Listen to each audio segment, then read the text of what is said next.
What's up, everybody? Welcome back to another wonderful evening of the Evening Alpha. I am your host, Todd Wanish.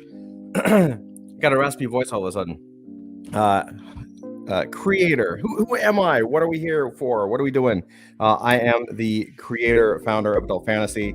Adult Fantasy is a character franchise. We are a character-based entertainment company. We are going for the throat of Marvel. Why do we think we could do that? Why would you want to go after the throat of Marvel? Well, first, Marvel doesn't care about its fans. All these big brands, all these big companies, they've kind of let us go as a fandom. They don't listen to us anymore. They don't care about our ideas. We're the ones that make the brand. We've never had the chance to participate in the creation of it. Web3 gives us the opportunity to do that. Who am I? I am a 26-year veteran of the comic and animation field.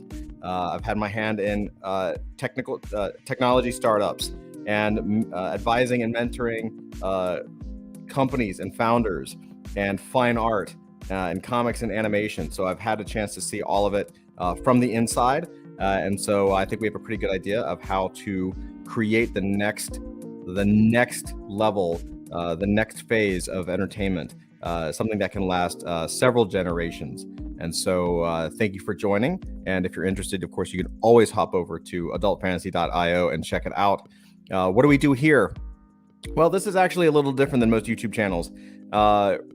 Really, this is, we're not here to shill other NFT projects. We're not here to FUD NFT projects.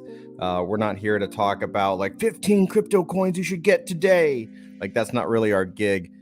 What this is actually is it's more of a chance for us as a community to get together to really check out some of the big news articles of the day and discuss it as a group. I actually think about the future of cryptocurrency, the future of NFTs, the future of Web3, because we're actually here building it together. And it's interesting. There was something that I was thinking about today, and I realized that,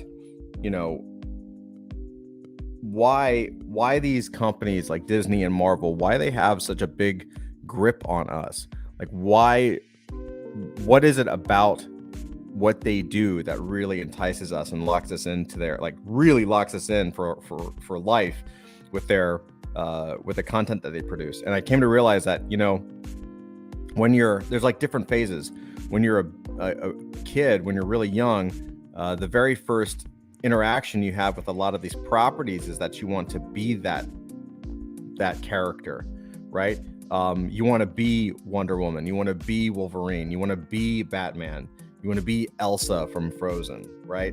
And then you grow up just a little bit more, and when you're in your teens or you're in that age where you're trying to find your future and you're at the height of your creative potential, you change from wanting to be the character to wanting to add to the lore of the character. Like, man, I love that character so much. Maybe I can one day work on a Batman comic. Maybe I can work on a Disney movie. Maybe one day I can direct a movie or a TV show or create something, write a book. It's often these properties that really spin up our creative energies and give us the belief that we can do this as well. And for whatever reason in life, for most people, that tends to not be the case. Most people spin off into different directions.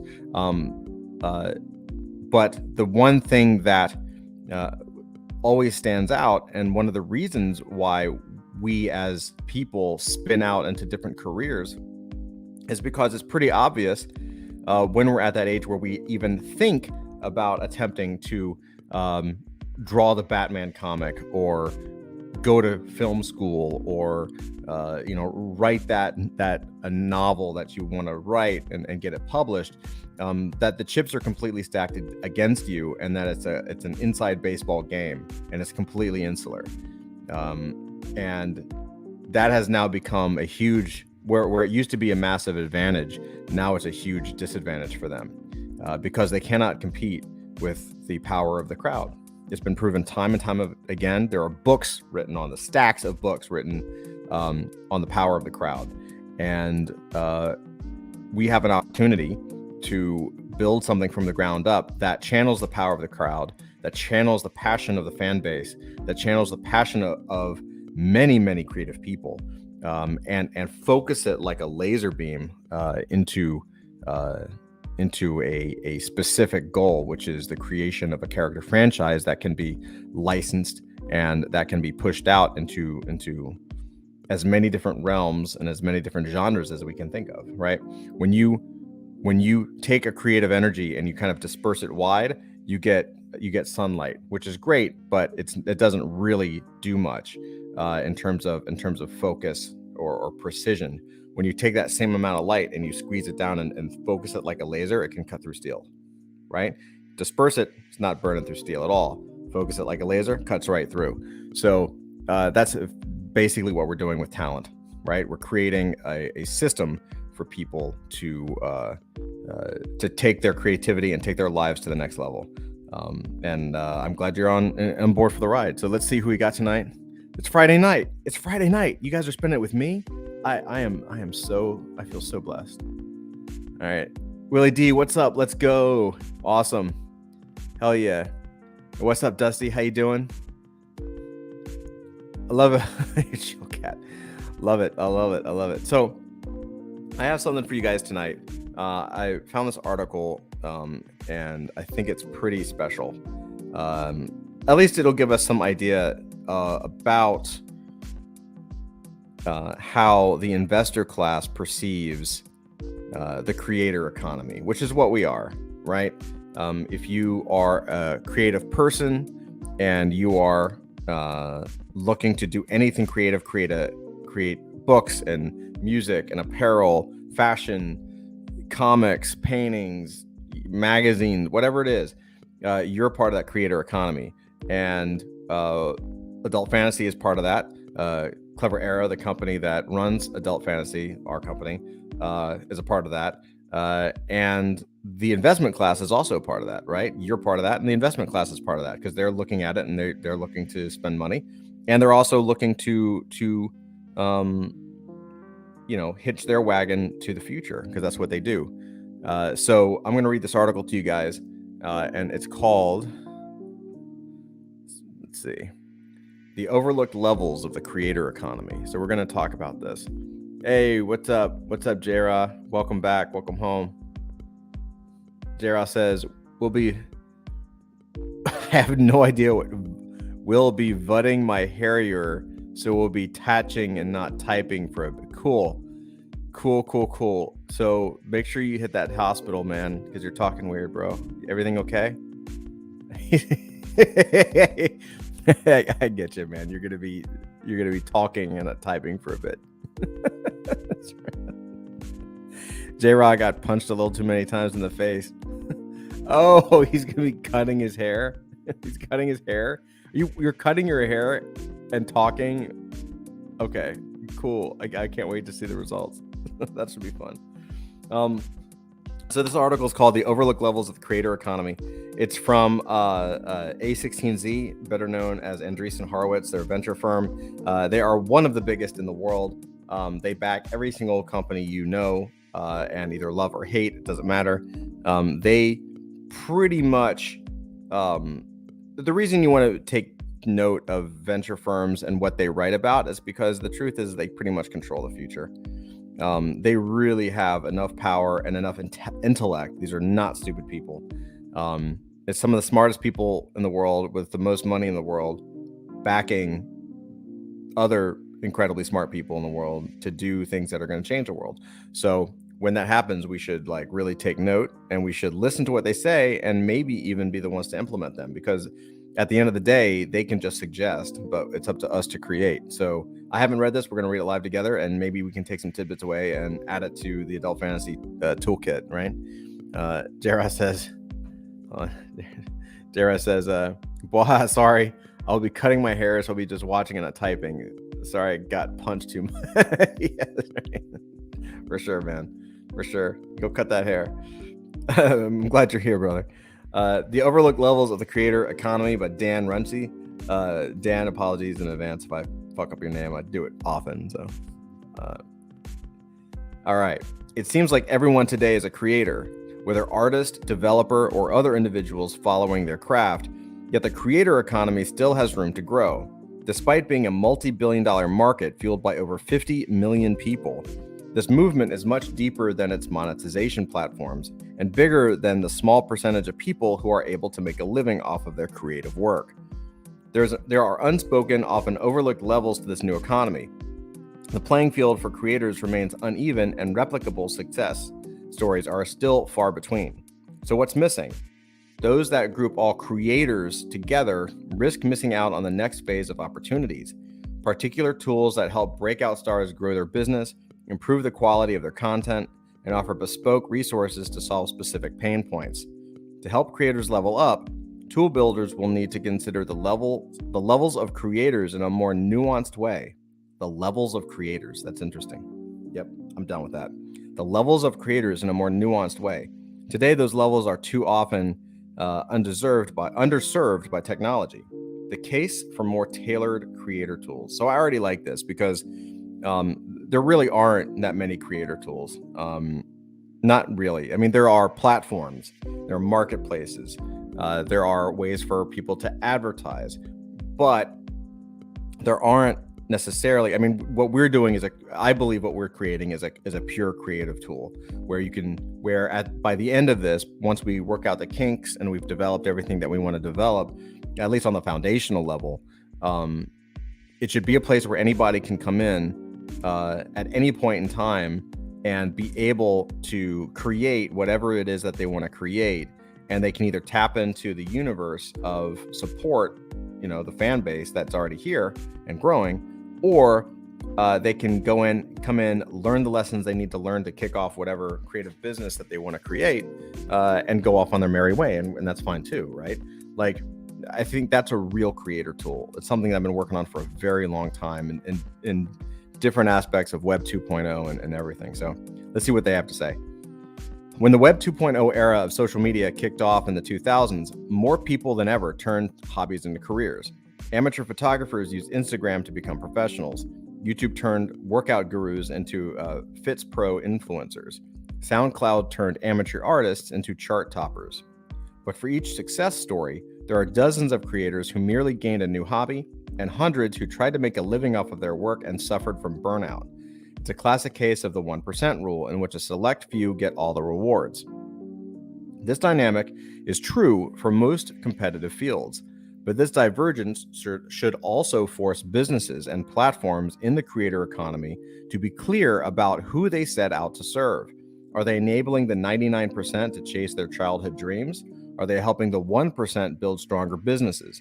Or are they working with the 0.1% and the 0.01% of creators to expand their wealth? Each of these groups has different pain points. Some of those pain points get overlooked because the total addressable market does not reach billions of users. That's very true. Yeah, so just to give you some context, when he's saying that some of those pain points get overlooked because the total addressable market does not reach billions of users, oftentimes what happens when you're pitching to VCs is you want your TAM, your total addressable market, it needs to be large because the theory goes that the larger the total addressable market, the higher the chance that you have to succeed. Because 1%, if your total addressable market is 1,000 people, you need like 100% of people to be successful, and it better be really, really, really high ticket, right? Like millions of dollars. Whereas if it's billions of people, if you go for a much larger mass market attempt, a fraction of 1% or 1% can actually dominate. You can be a competitive force with just 1% ownership of a market that has a total addressable market in the billions, right? Or hundreds of millions. So what I think his point is that because so many people try to go for this huge reach of like the total addressable market, they're actually missing out on the different layers that each type of creator has, because he's talking about hobbyists and he's talking about people who are the 0.01%. Those people need different things, and I think that's where he's setting up with that toolkit concept. But much like the creator economy itself, Solving those unique pain points can be lucrative if creator platforms serve a niche audience. Always niche down, man. Riches are in the niches is the classic marketing phrase. Riches are in the niches. Each creator level is its own economy. Ooh, I'm going to like this article. Each creator level is its own economy. A startup founder raising a pre-seed investment round would likely not reach out to a private equity firm for an investment. Both founders and investors understand the requirements behind fundraising stages.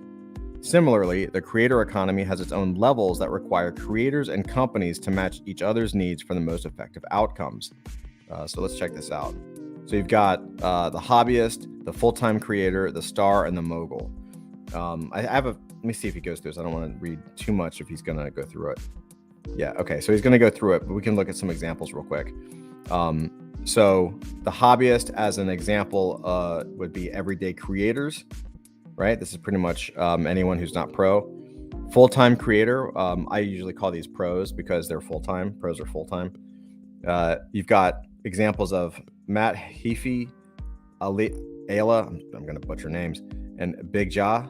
And then you've got stars who are Drewski, Megan Thee Stallion, Chance the Rapper, Cardi B, Desus and Miro. And then you've got moguls who are Michael Jordan, Rihanna, Tyler Perry, and Jay-Z, which makes sense, right? So those groups are going to need different things. Like I wouldn't be able to market, the way I would market to a hobbyist is not the same way I would market to a mogul or a star. So that's pretty cool. So I'll come back to this in terms of stage of success and common pain points if he doesn't cover it, but I think he's going to cover it. So let's see what he says. Level 1, hobbyists are typically those who create content for fun or on the side. As tech continues to lower the barriers to entry for creators, in audio, for example, through tools such as Anchor, which makes it easy to launch a podcast, to Script, which makes it easy for anyone to edit a podcast, Splice, which lets anyone create music with royalty-free samples, and so on, more such hobbyists will emerge. I actually use Script. It's an awesome platform. The big pain points at this level are that these folks either don't have the time or money to invest in their business or lack distribution and marketing. Often they struggle to reach a certain level of production value or quality content too. The fact is that the majority of hobbyists will remain hobbyists, and only a small number will earn enough to start making a living off their work. Yeah, I can attest to that. So the first 2 or 3 startups that I launched back in the day, it's always been in the arts, and it's always been towards helping artists and creative people. And the first one of the first products that we launched was a real-time gallery platform that decentralized galleries. So basically, you wouldn't have to go into Chelsea anymore. You wouldn't have to walk into a physical gallery. You could go into this like virtual room. Pre-metaverse, right? You could go into this virtual room and your art would be on the wall, and people could come in and visit. And there was a chat feature so people could actually talk. I should show some slides of that. I could show you some pictures of that. Still one of the favorite things I built, because like when people populated the room, it was fucking awesome. However, we ran into this problem where hobbyists, people who were making work but were not full-time creators, didn't understand how to sell and market, and they didn't really understand how to conduct business. So you would have someone who is in art school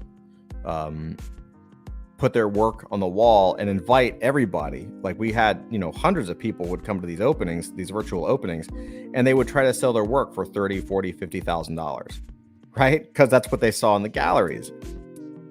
And we would do customer development, and we would say, well, like, do you know anyone that has $30,000, $40,000, or $50,000? And they were like, well, no. Like, well, how do you expect to sell it then? Like, it's not magic. Like, funny enough, the people who had the most success on our platform were people in their 50s and 60s who were selling photos or paintings of flowers or boats or ducks, like really what you might feel as mundane. However, they were pricing it at like $50, $150, $250, and those shows would sell out. They would make thousands of dollars from selling these pieces that were like $20 to $100, where the younger people who wanted to make thousands of dollars were trying to sell it for thousands of dollars or tens of thousands of dollars and couldn't make a sale. So I absolutely attest to this. The fact that a majority of hobbyists will remain hobbyists because they lack distribution and marketing, and that is a function of business sense. They do not understand business at all. In fact, most full-time creators don't know business either. It's really a huge pain point. I digress. Let's continue. Level 2, full-time creators are those who can support themselves with their creative work. The platforms that host these creators often share success stories of the people who started as hobbyists, use their platforms, and quit their day jobs to go all in. I would know. They are a step ahead of the hobbyists in terms of sustainable cash flow, but are not so far removed from level 1 that they aren't relatable. Creators' pain points at this level are usually inexperience running a business, which takes time away from their creative endeavors, as well as the lack of time and resources to market their work. 100% agree. I spend a lot of time here. I would probably put myself in this category. If you're talking about, if you're looking at this as like moving from level to level, I'm gonna guess that one of the definitions of star is when you actually have a team around you that can actually start to take off some of the responsibility of having to manage all of the business and all of the art chores, right? Or the creative.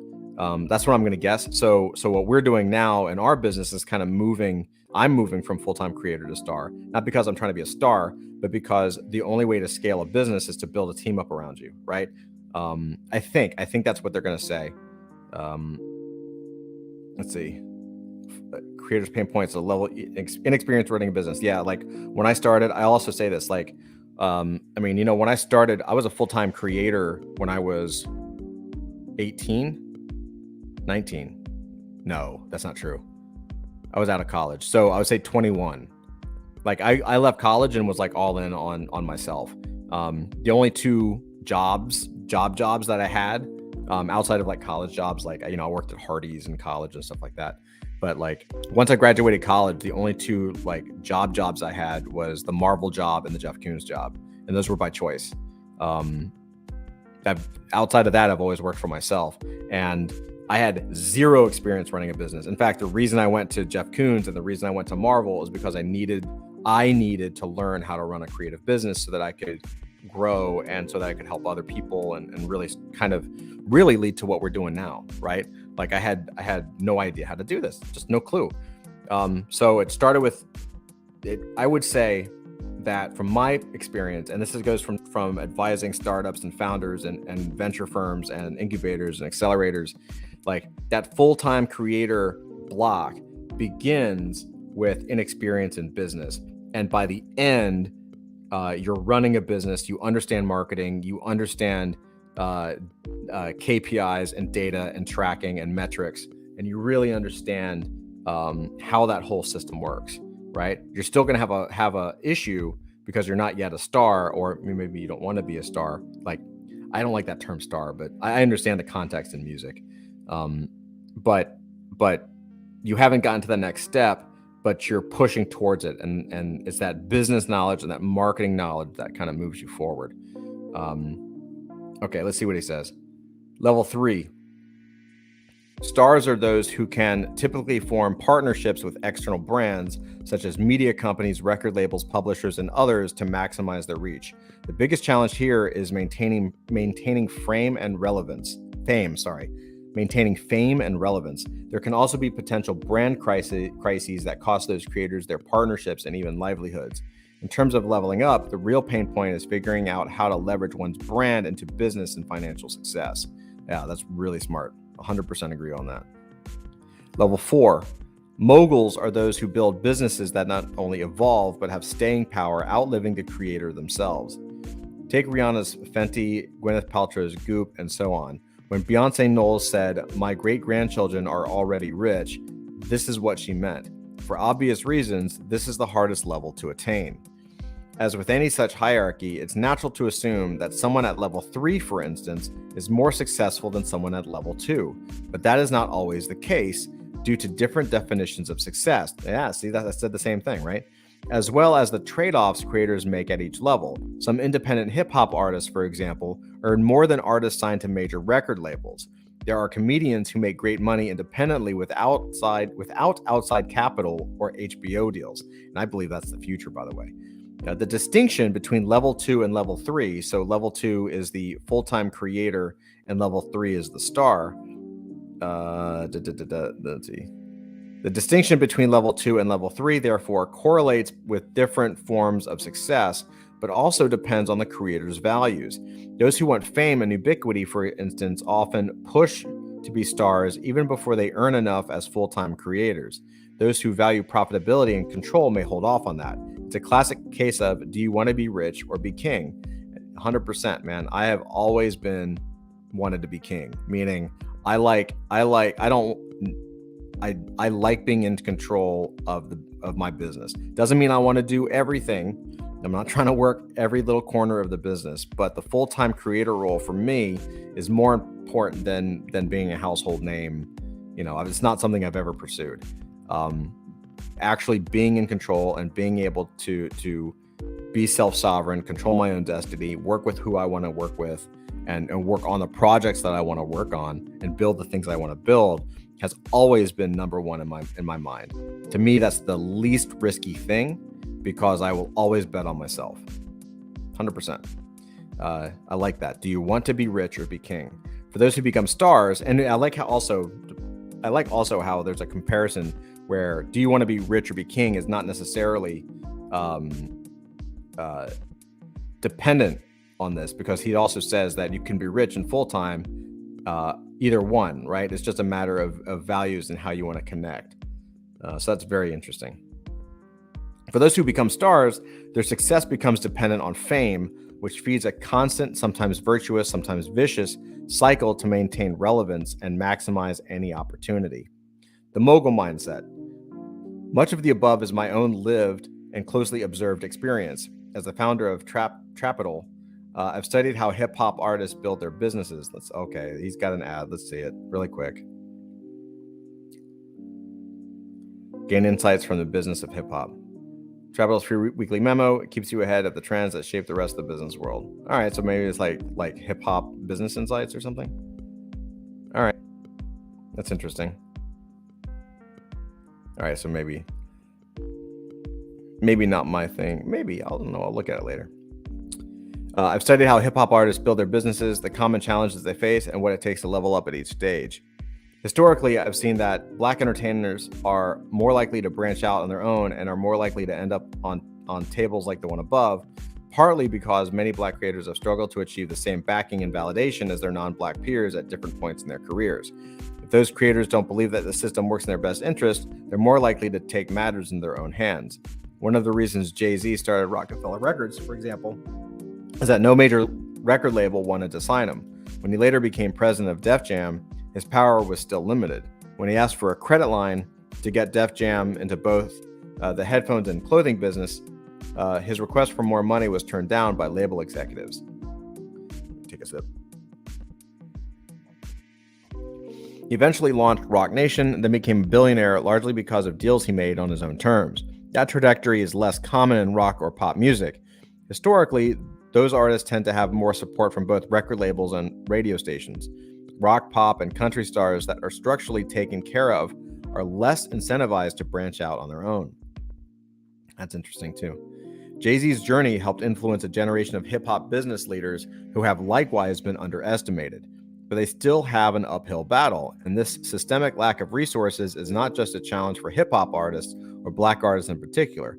One major draw of the creator economy is the allure of being able to take control of one's own livelihood and forge a business independently without the backing of mainstream labels or publishers. That is 100% what we're doing with adult fantasy and Clever Era. 100%. A major draw of the creator economy is the allure of being able to take control of one's own livelihood and forge a business independently without the backing of mainstream labels or publishers, period. but that allure is often a pipe dream. However, more of those dreams can be realized if the tools and platforms serving these creators have a clear vision on who they are designed for, which level of creator they reach, and what value they provide. So now they're going to talk about partnering with these people. Hey, what's up, Andrew? How you doing? Welcome. Never late. You can always rewind. All right. Open opportunities in the creator economy. So let's talk about opportunities in this space. Builders for the creator economy need to know which groups in their target demo are over-indexed and which are underserved. The most successful creator platforms have a deep understanding of their user base and a laser focus on addressing those pain points and needs.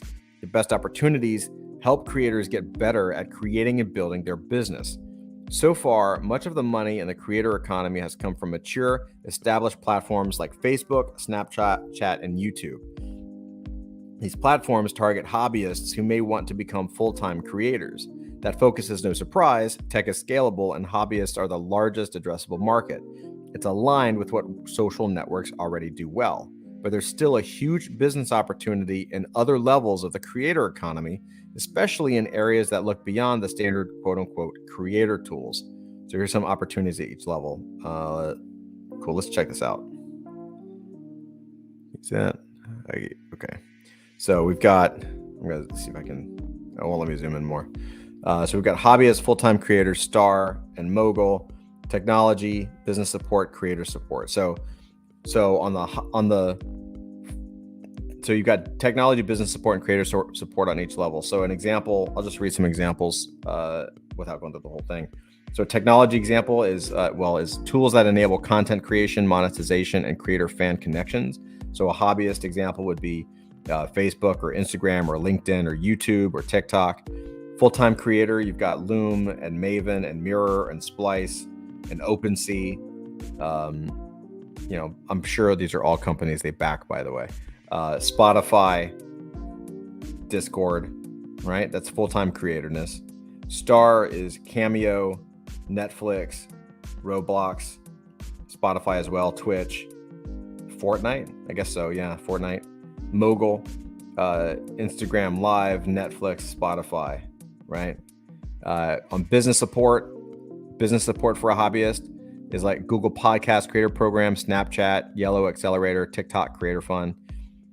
Full-time creator, you've got AngelList, which is a venture for venture funding, Yem, Catch Social, Carrot, Knight. I don't know these too much. Star would be business partners and investors, and Mogul, business partners and investors. And then creator support for hobbyists is cohort-based courses, MOOCs, in-person courses. Full-time creator would be Foster or business coaches or specialized consultants. Star is coaches, consultants, strategic advisors, and Mogul is managers, consultants, advisors, and mentors. Yeah, that's a really good, I really like that map. That's pretty accurate. Technology can address many of the unscalable aspects of the creator economy. As a creator's business evolves into new levels, they often need to hire more people. A 10-person company is very different from a 25-person company, a 40-person company, and so on. Tech tools and platforms can ease these transition and common pain points as creators level up. Currently, the jump from full-time creator to star or mogul often relies on bespoke, often expensive solutions. Creators may partner with agencies, business managers, consultants, and contractors to solve specific needs. But tech can solve those pain points. Businesses like SmoothOps and MadRev have emerged to help creators manage operations, partnerships, endorsements, and more.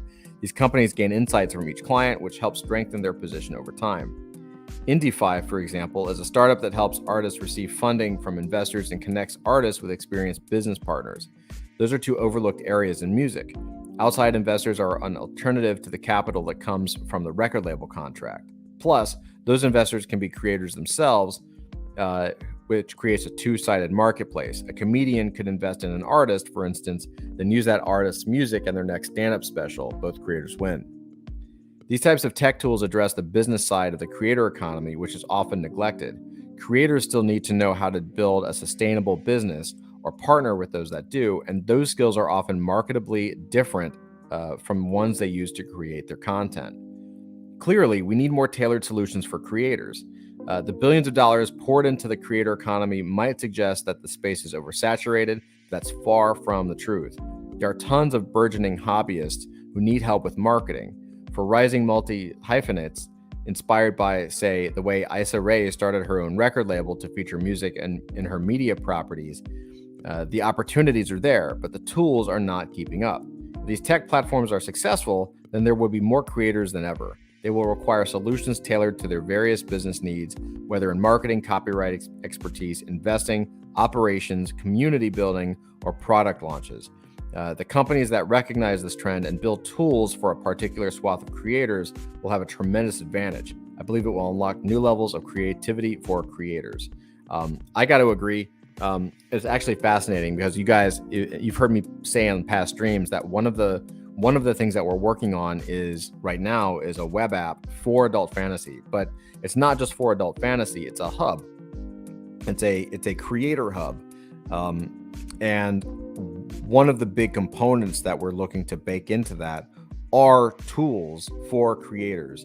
It is to help people learn how to community build and how do you do a product launch, right? How do you do operations? Like how does this work, right? It's not simple.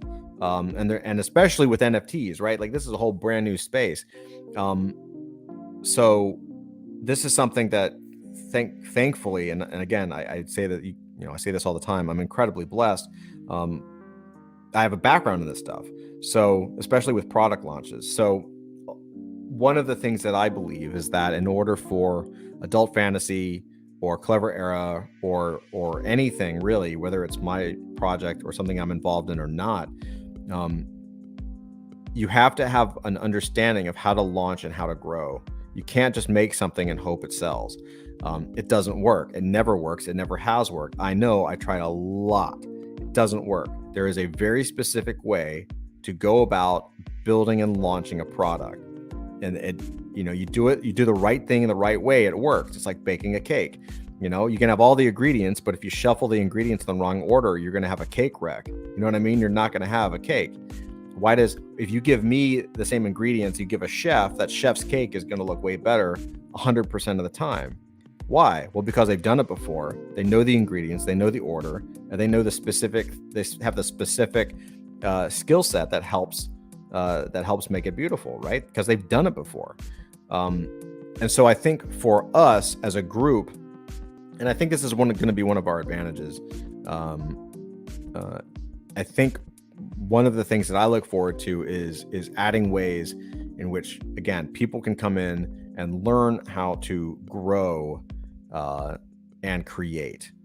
And again, I don't want to dive too much into specifics, but building tools for creators to help them with their needs, because the truth of the matter is that most of the people who are going to be coming into adult fantasy are hobbyists, right? I think the goal here is, and this is, I wish I had more of a thesis on this, but I read this with you guys, but these are stepping stones, right? The goal is really not to go necessarily from hobbyist to full-time creator to star to mogul. That can be a path, but it's not the only path. And this also doesn't take into consideration Web3, because in Web3, you come in as a hobbyist. If we as a group together create something that helps most of the people that work hard in the group become full-time creators. We've got some brilliant creators in our group. There's no reason why you can't do it full-time. There's no reason why we can't get to a point where you're doing this full-time. So you go from hobbyist to full-time creator. And then there are tools and tool sets that allow you to kind of move up that ladder inside of that full-time creator space. Maybe you come in as a creator, but you don't have any understanding of marketing or design or whatever your weakness is. And then through these tool sets, you kind of grow and you improve your skill set your tool set to the point where you're not just a full-time creator, you're a full-time creator who's who's living life on their own terms and creating what they want on their own terms, right? Because that's the goal. And then the benefit is that in our world, certainly people can be the star, but really you've got the characters that kind of take this place, right? We've put something where the star is, it's not necessarily I'm going to be like Chance the Rapper or you're going to be, Megan the Stallion or whatever.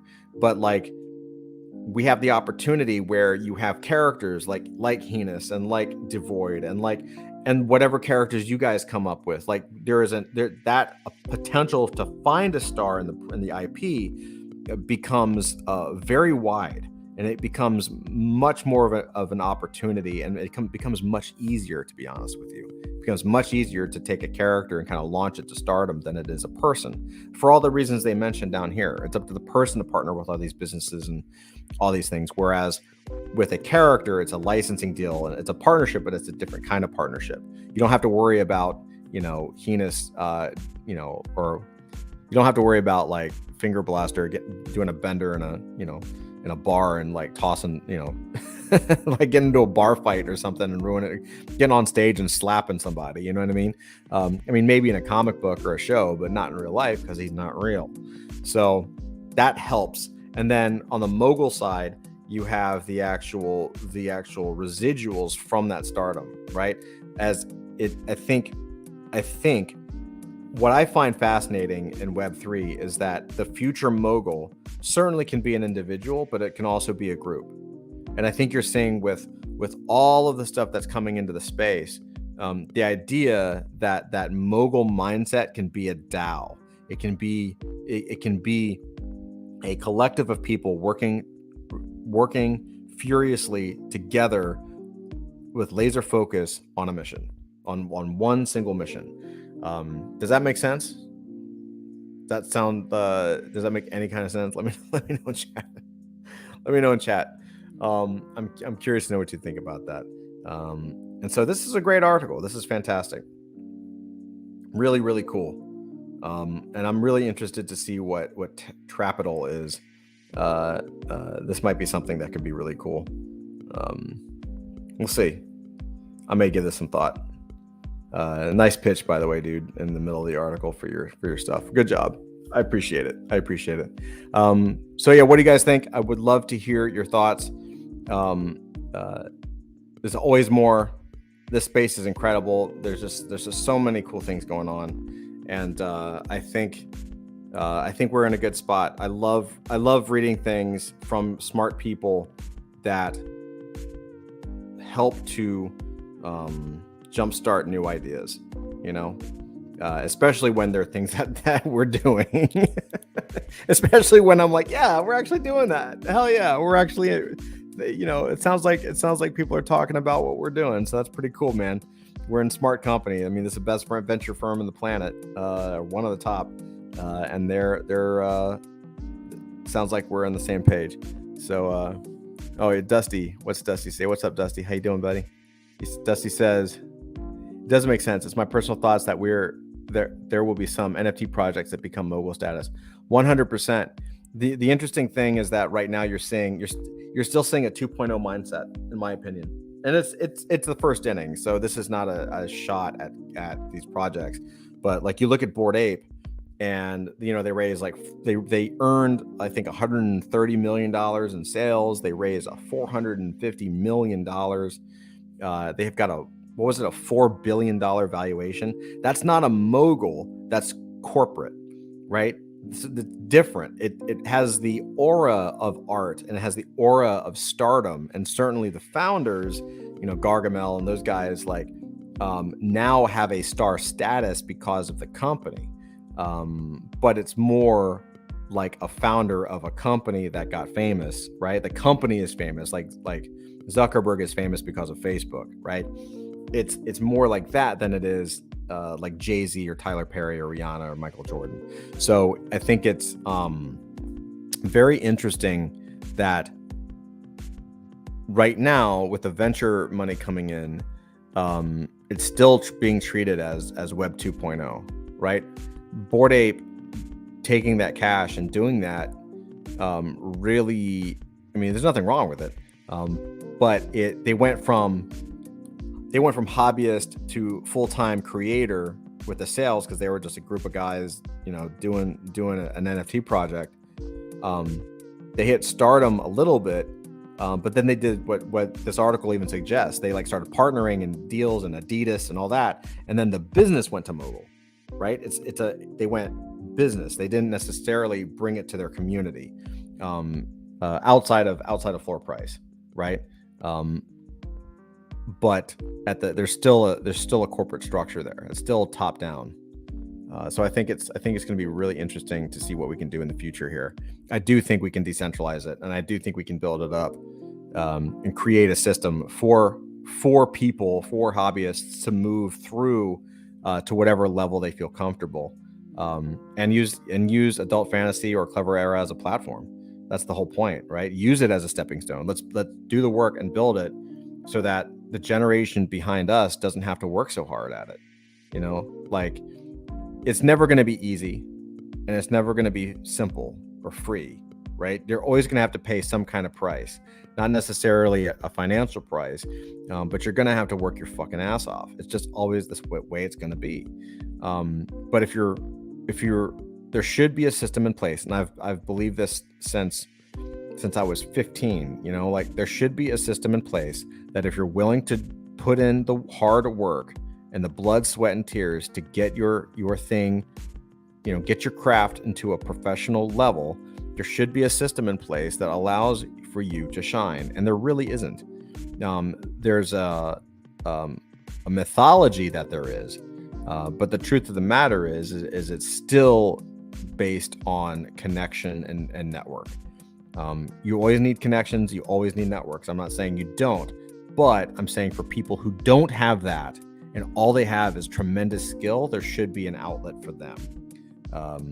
Beyond hoping and praying that the Facebook algorithm or the Instagram algorithm or the YouTube algorithm treats them well. Hoping and praying is not a business strategy, right?